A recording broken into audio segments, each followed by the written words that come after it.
워렌 작가의 목적이 이끄는 삶, 목적이 이끄는 40일 캠페인 특별판. 나는 왜 이 세상에 존재하는가. 디모데 출판사.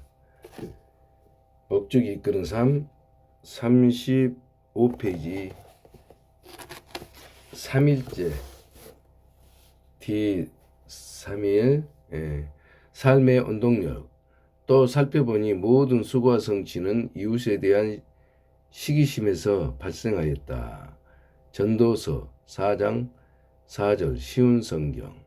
목적이 없는 사람은 키 없는 배와 같다. 키 없는 배와 같다. 한낱 떠돌이요 아무것도 아닌 인간이라 부를 수 없는 사람이다. 토마스 칼라일. 모든 사람은 무엇인가에 이끌려 살고 있다. 대부분의 사전은 이끌다, 드라이브라는 동사를 길을 인도하다, 통제하다 또는 방향을 제시하다라고 정의를 내리고 있다. 이끌다. 대부분의 사전은 이끌다, D-R-I-V-E, 드라이브, 이끌다라는 동사를 길을 인도하다, 통제하다 또는 방향을 제시하다라고 정의를 내리고 있다. 자동차를 운전하든 못을 박든 골프공을 치든 우리는 그 순간을 그것을 인도하고 통제하며 그에게 방향을 제시하고 있는 것이다. 그렇다면 우리의 삶의 원동력은 무엇인가? 우리는 지금 특정한 문제, 중압감 혹은 마감 시간에 쫓기면서 끌려가듯 살아가고 있을지도 모른다. 과거 기억, 계속 떠오르는 두려움 혹은 입 밖으로 내보내지 못한 잘못된 믿음에 의해 끌려가고 있는지도 모른다. 수백 가지 상황, 가치 그리고 감정이 우리 삶을 이끌 수 있다. 그 가운데 가장 보편적인 5가지를 살펴보자.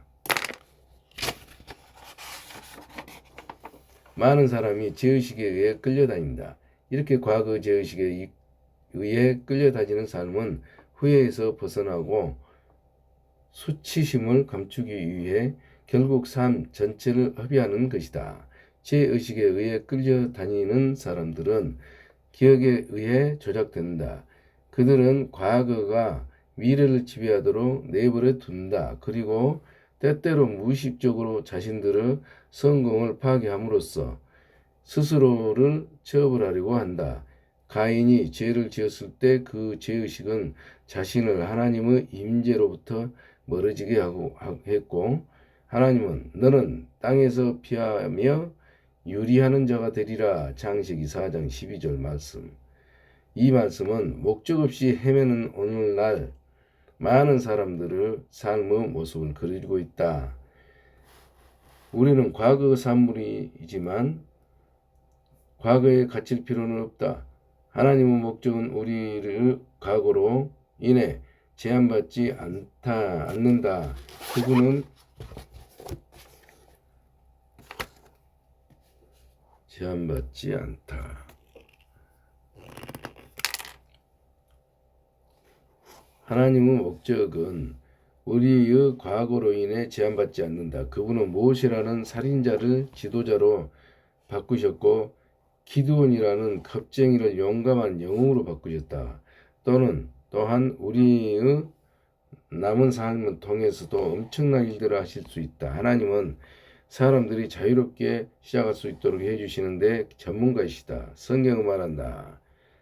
허물의 사함을 얻고 그 죄의 가리움을 받은 자는 복이 있도다. 시편 32편 1절. 많은 사람들이 원한과 분노의 쓴뿌리를 씹으며 살아간다. 그들은 상처를 입은 곳에서부터 벗어나지 못한다. 용서를 통해 고통에서 벗어나는 대신 머릿속에서 고통의 순간들을 계속 되풀이한다. 원한을 품고 사는 사람들은 여러 가지 모양으로 분노를 나타낸다. 침묵하며 분노를 내면해하는 사람도 있고 자신의 감정을 폭발시켜 시켜 다른 사람들에게 그 분노를 쏟아붓기도 한다. 두 반응 다 건전하지도 않으며 도움이 되지 않는다. 분노할 때는 우리가 붕괴하고 있는 그 사람보다 우리 자신을 더 아프게 한다. 우리에게 상처를 입힌 사람은 이미 자기가 한 일을 잊고 살아가고 있는데 우리는 과거를 붙잡고 계속 고통 속에서 괴로워하고 있다. 기억하라.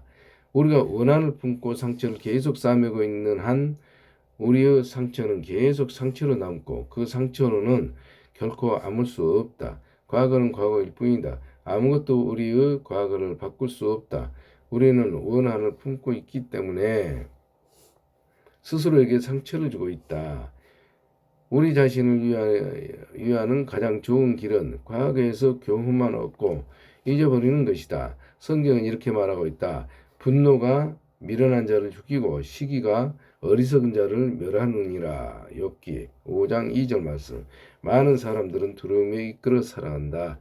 두려움이란 매우 충격적인 경험, 비현실적인 기대, 그리고 엄격한 가정 환경으로 인해 생길 수도 있고 또 유전적인 요인으로 생길 수도 있다. 그 원인에 상관없이 두려움에 의해 이끌려서 사는 사람들은 종종 좋은 기회들을 놓친다. 이는 그들이 모험을 두려워하기 때문이다. 대신 그들은 안전한 방향으로 위험을 피하고 현재 상태를 유지하려 한다. 두려움은 스스로 가둬놓은 감옥이라고 말할 수 있다. 그 감옥은 우리가 하나님이 원하는 사람이 되는 것을 막을 것이다. 그렇기 때문에 우리는 믿음과 사랑이라는 무기로 반드시 맞서 싸워야 한다. 성경은 이렇게 말한다. 사랑 안에 두려움이 없고 온전한 사랑이 두려움을 내어 쫓나니 두려움에는 형벌이 있음이라. 두려워하는 자는 사랑 안에서 온전히 이루지 못하였느니라. 요한 1서 4장 18절 말씀. 많은 사람들이 물질에 이끌려 살아간다. 무언가를 획득하고자 하는 욕구가 삶의 목표가 된다. 항상 더 많은 것을 얻고자 이 욕구는 더 많이 가지면 더 행복해지고 더 중요한 사람이 되며 더 안전한 것이라는 잘못된 생각에서 온다. 하지만 이 세 가지 모두 사실이 아니다. 소유물은 일시적인 행복만 준다. 사물이 변하지 않기 때문에 우리는 결국 그것의 실증을 느끼고 보다 새롭고 더 크고 나은 것을 원하게 한다. 더 많은 것을 가지면 더 중요한 사람이 될 것이라는 것도 잘못된 믿음이다. 하지만 자아가치, 셀프 월스와 소유가치, 넷 월스는 동일하지 않다. 우리의 가치는 우리가 가지고 있는 물건에 의해서 결정이 되는 것이 아니다. 하나님은 세상에서 가장 가치 있는 것들은 물건이 아니라고 말씀하신다. 돈에 대한 가장 흔한 오해는 돈이 많을수록 더 안전하다는 것이다. 그렇지 않다. 부는 통제할 수 없는 요인들로 한순간에 이룰 수 있다. 진정한 안전한 그 어느 누구도 앗아갈 수 없는 것에서만 발견할 수 있다. 바로 하나님과 우리의 관계다. 많은 사람들이 다른 사람들의 인정을 받기 위해서 살아간다.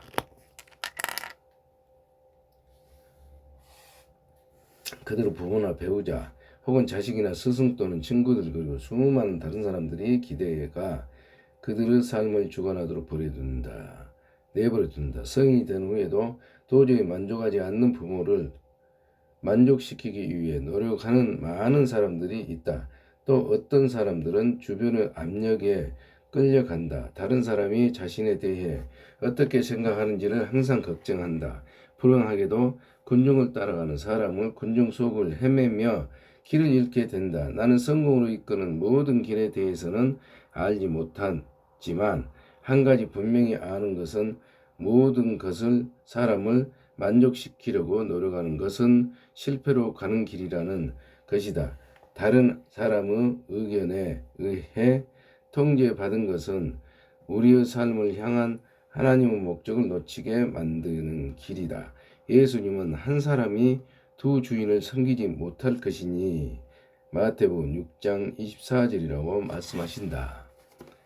이 외의 여러 가지 우리의 삶을 이끄는 많은 다른 힘이 있지만 이 모두가 막다른 골목, 즉 사용하지 못하는 잠재력, 막다른 골목은 불필요한 스트레스 그리고 만족하지 않는 삶을 향해 나아가게 한다. 이 40일간의 여정은 어떻게 하면 하나님의 목적에 의해 인도되고 통제되며 방향이 뚜렷이 설정된 목적이 이끄는 삶을 살 수 있는지 보여줄 것이다. 하나님이 우리의 삶에 대해 가지고 계시는 목적을 아는 것이 가장 중요하다. 하나님이 우리 삶에 대해 가지고 계시는 목적을 아는 것이 가장 중요. 목적을 모르는 삶을 보상해 줄 수 있는 것은 아무것도 없다. 목적을 모르는 삶을 보장해 줄 수 있는 것은 아무것도 없다. 성공, 부나 명성 그리고 쾌락도 삶의 의미를 부여할 수는 없다. 목적이 없이 사는 삶은 의미 없는 행동, 방향 없는 활동 그리고 이유 없는 행사들의 끊임없는 연속밖에 될 수 없다. 목적이 없는 사는 삶은 하찮은 삶으로 무의미한 삶이다. 목적이 이끄는 삶에 따르는 유예. 목적이 이끄는 삶을 살 때 5가지 위기 있다. 목적이 아는 것을 삶의 의미를 부여해 준다. 인간은 삶의 의미를 갖고 살도록 만들어졌다. 그렇기 때문에 사람들은 점성학이나 심령술사와 같은 모호한 방법들을 통해서라도 삶의 의미를 찾으려고 한다. 삶의 의미가 있다면 인간은 그 모든 것을 견딜 수 있지만 반대로 삶의 의미가 없다면 어떤 것도 참을 수 없다. 한 20대 청년이 이렇게 썼다. 나는 무엇이 되려고 발버둥을 치고 있지만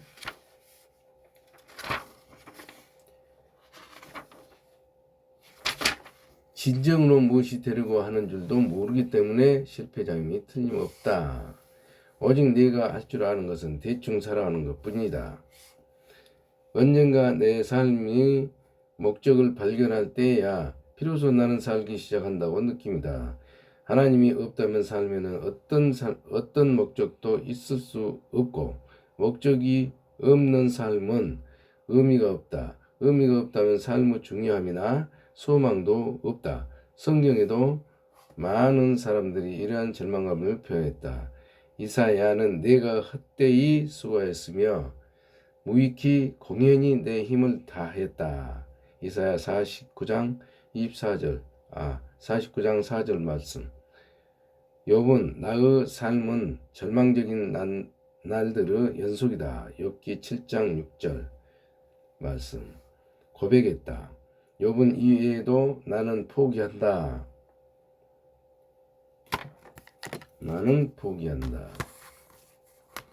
사는 것이 지겹다. 욥은 이외에도 나는 포기한다. 사는 것이 지겹다. 그냥 나를 혼자 두라.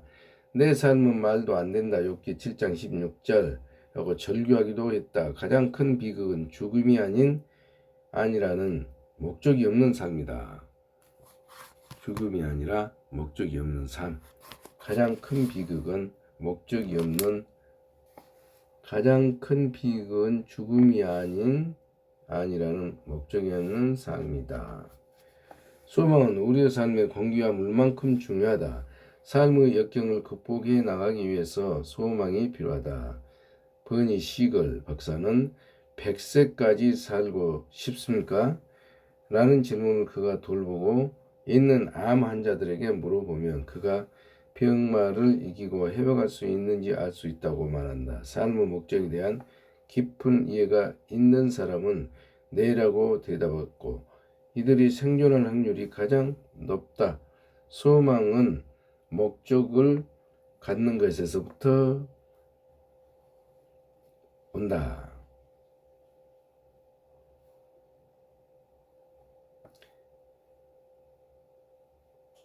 100세까지 살고 싶습니까? 라고 질문에 네라고 대답하는 사람들은 생존할 확률이 가장 높다. 지금 절망을 느끼고 있다면 조금만 기다리라. 목적을 가지고 삶에 임하기 시작하는 순간 당신은 삶의 멋진 변화들이 일어나기 시작할 것이다.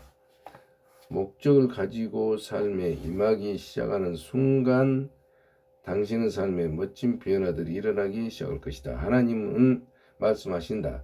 나 여호와가 말하노라. 너희를 향한 나의 생각은 내가 아나니 재앙이 아니라 곧 평안이요 너의 장래에 소망을 주려는 생각이라. 예레미야 29장 11절 말씀. 렘 29 대 11. 지금 불가능한 상황이 직면했다고 느끼고 있는가? 성경은 이렇게 말한다. 하나님은 우리가 상상하거나 요구하는 것보다 훨씬 많은 일들을 하실 수 있다. 우리의 가장 큰 기도, 욕구, 생각 그리고 희망을 훨씬 뛰어넘는 일들을 하신다. 에베소서 3장 20절 말씀. 목적이 이끄는 삶 40페이지까지 읽었습니다. 목적을 알면 우리의 삶은 단순해진다. 왜냐하면 그것은 우리가 무엇을 해야 하고 무엇을 하지 말아야 할지 명확하게 해주기 때문이다. 우리의 목적은 꼭 필요한 활동과 그렇지 않는 것들을 평가하는 기준이 된다. 이 일을 하기 전에 간단히 이 일을 나를 향한 하나님의 목적을 달성하는데 도움이 될까라고 자문하면 된다. 명확한 목적이 없으면 우리는 왜 그런 결정을 내렸으며 어떻게 시간을 투자하고 자원을 활용할 것인지에 대한 근거를 잃게 된다. 그저 상황, 입력, 그리고 그 순간 우리의 기분에 따라 결정을 내릴 뿐이다. 자신의 목적을 알지 못하는 사람들은 너무 많은 것을 하려 하고 또 이 때문에 스트레스, 피로, 그리고 관계에 있어서 갈등을 갖게 된다. 자신의 목적을 알지 못하는 사람들은 너무 많은 것을 하려고 하고 또 때문에 스트레스, 피로, 그리고 관계에 있어서 갈등을 겪게 된다. 사람들이 원하는 모든 것을 해주는 것은 불가능하다. 우리에게는 하나님의 뜻만을 행할 시간이 주어졌기 때문에 만약 그것을 답할 수 없다면 우리는 분명 하나님의 의도하신 것보다 훨씬 많은 일을 하고 있는 것이다. 혹은 텔레비전을 너무 많이 보고 있다는 이야기도 될 수 있다.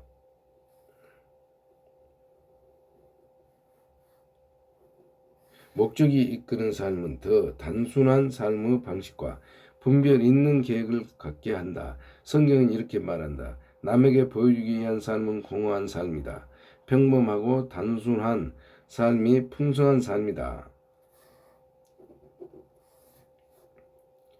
잠언 13장 7절 말씀. 또한 이러한 삶은 마음에 평화를 준다. 주님, 당신은 목적을 굳게 지키고 당신을 신뢰하는 자들에게 완전한 평화를 주십니다. 이사야 26장 3절 말씀. 목적을 알면 초점을 맞춘 삶을 살게 된다. 이는 우리의 노력과 에너지를 중요한 것에 집중하게 해준다. 우리가 선택적으로 살게 되기 때문에 모든 것이 효율적으로 이루어지게 된다.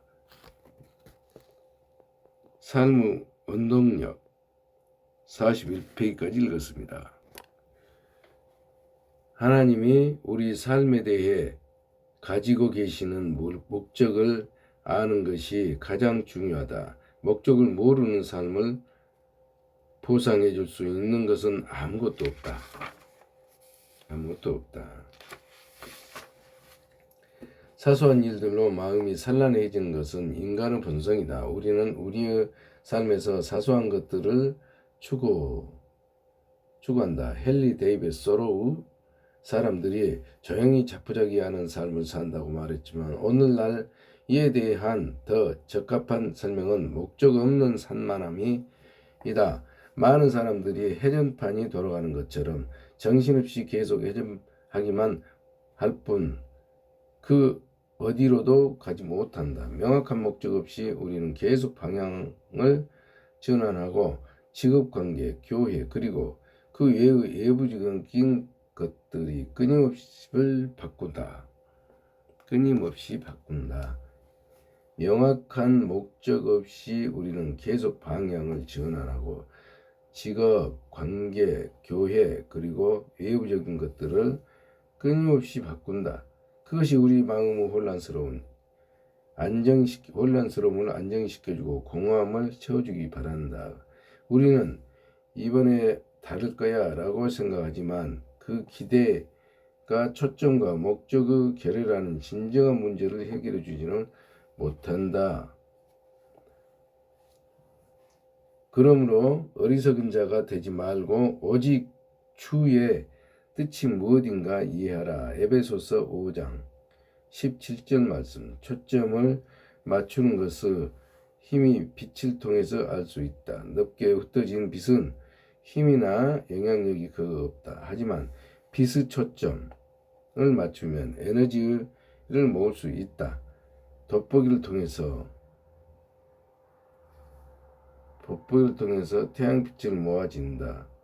종이를 태울 수 있다. 레이저 광선처럼 빛이 더 강하게 한 초점을 모아서만 강철도 뚫을 수 있다.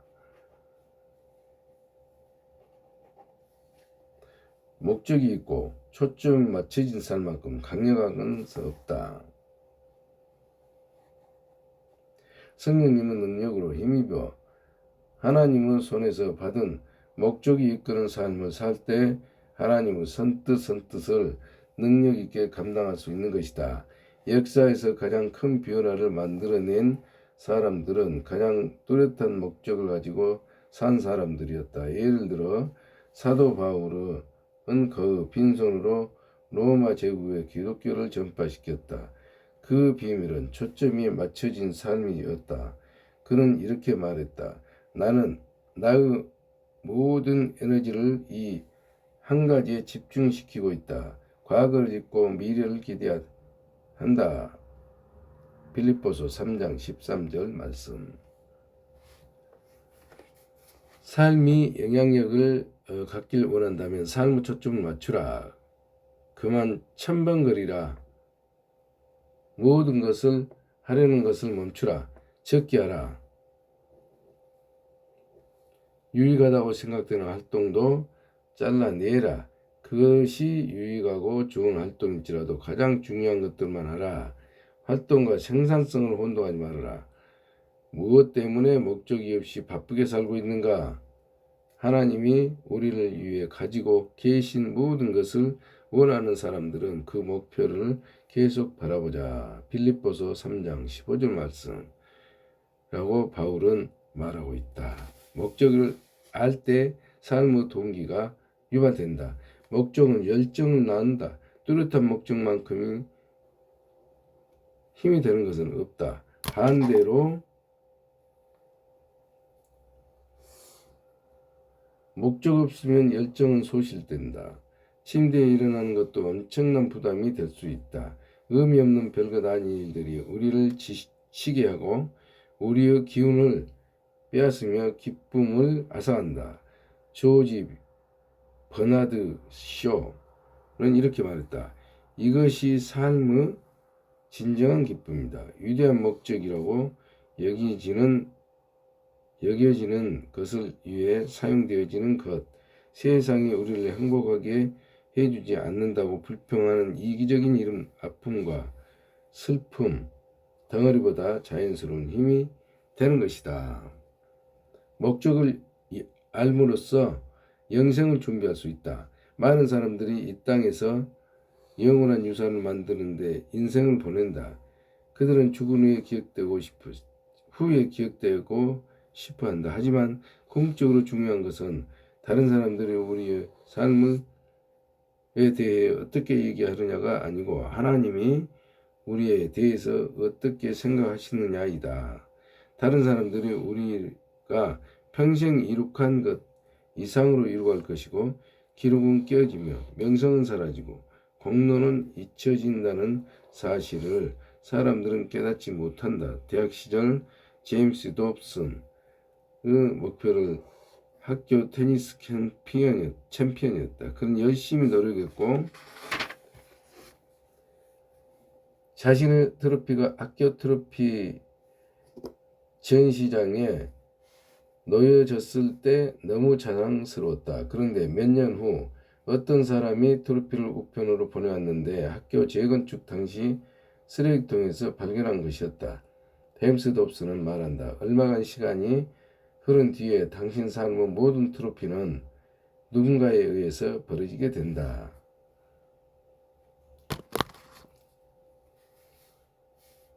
제임스 dobson은 말한다. 얼마간 시간이 흐른 뒤에 당신 삶의 모든 트로피는 누군가에 의해서 버려지게 된다.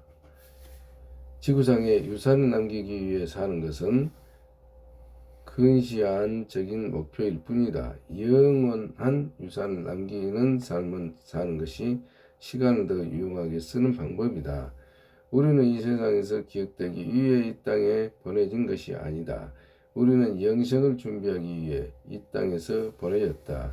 어느 날 우리는 하나님 앞에 서고 그분은 우리의 삶에 대해 조사하실 것이다. 영생에 들어가기 전 마지막 시험인 것이다. 성경은 이렇게 말한다. 기억하라. 우리가 각자 하나님의 심판대에 서게 될 것이다. 그렇다. 우리 각자는 하나님께 자기 삶에 대해 셈을 해야 할 것이다. 로마서 14장 10절 말씀, 12절 말씀. 그러나 다행히도 하나님은 우리가 이 시험을 통과하기 원하시기 때문에 우리에게 물으실 질문을 미리 가르쳐 주셨다. 성경을 통해 하나님이 두 가지 중요한 질문을 하실 것임을 알 수 있다. 첫째, 너는 나의 아들 예수 그리스도와 함께 무엇을 했느냐? 그분은 우리에게 종교적 배경이나 교리에 대한 생각을 묻지 않으실 것이다. 중요한 것은 예수님이 우리를 위해 하신 일들을 받아들였고 예수님을 사랑하고 신뢰하는 것을 배웠느냐는 것이다.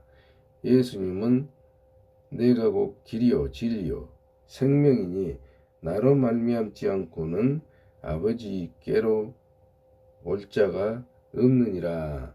요한복음 14장 6절 말씀.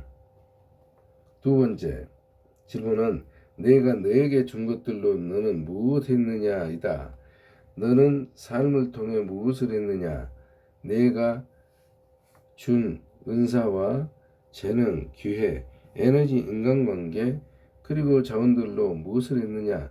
스스로를 위해 했느냐? 아니면 내가 너를 그 창조한 목적을 위해 사용했느냐? 44페이지까지 읽었습니다. 이 두 질문에 대해 대답할 수 있도록 준비시키는 것이 이 책의 목적이다. 첫 번째 질문은 우리가 영생을 어디에서 보낼지를 결정해 줄 것이고 두 번째 질문은 우리가 영생에서 무엇을 할지를 결정해 줄 것이다. 이 책의 마지막 장을 넘길 때 우리는 모두 두 질문 모두에 대해 대답할 준비가 되어 있을 것이다. 3일째 내 삶의 목적에 대하여 생각할 점. 목적을 따라 사는 것은 평화로 가는 길이며 배울 말씀. 주께서 심지가 견고한 자를 평강의 평강으로 지키시느니 이는 그가 주를 의미함이나이다. 이사야 이사야 26장 31절 말씀.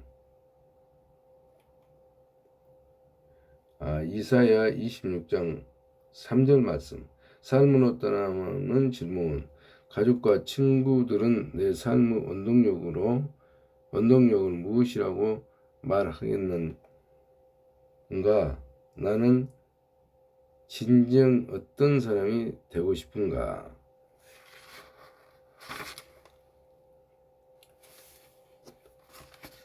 목적이 이끄는 삶. 3일째 삶의 원동력 45페이지까지 읽었습니다. 감사합니다.